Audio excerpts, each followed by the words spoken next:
মদিনার আকাশে তখনও হালকা অন্ধকার। মসজিদে নববীর মিনারে ধ্বনিত হচ্ছে ফজরের সুমধুর আজান। আজ যে ঈদুল ফিতরের সকাল। হজরত আনাস রাদিয়াল্লাহু তাআলা আনহু মনে মনে বললেন, চলুন দেখে আসি আমাদের রসূল সাল্লাল্লাহু আলাইহি ওয়াসাল্লাম আজ কি করছেন। তিনি ধীরে ধীরে নবীজির ঘরের দিকে এগিয়ে গেলেন।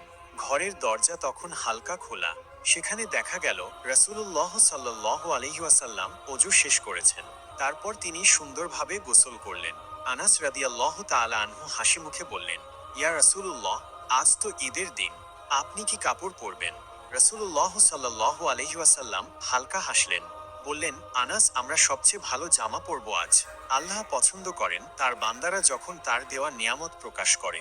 তিনি আলমারি খুলে তার পরিষ্কার সাদা কাপড় বের করলেন।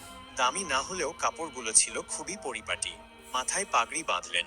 এরপর আনাস রাদিয়াল্লাহু তাআলা আনহু দেখলেন, নবীজি এক বোতল সুগন্ধি আতর হাতে নিয়েছেন। তারপর তিনি খেজুর খেতে বসলেন। আনাস রাদিয়াল্লাহু তাআলা আনহু খেয়াল করলেন। তিনি 3টি খেজুর খেলেন।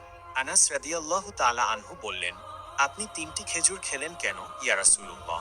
নবীজি বললেন, হ্যাঁ আনাস, ঈদুল ফিতরের দিনে ঈদগাহে যাওয়ার আগে কিছু খাওয়া ভালো, আর আমি বিজুর সংখ্যা পছন্দ করি।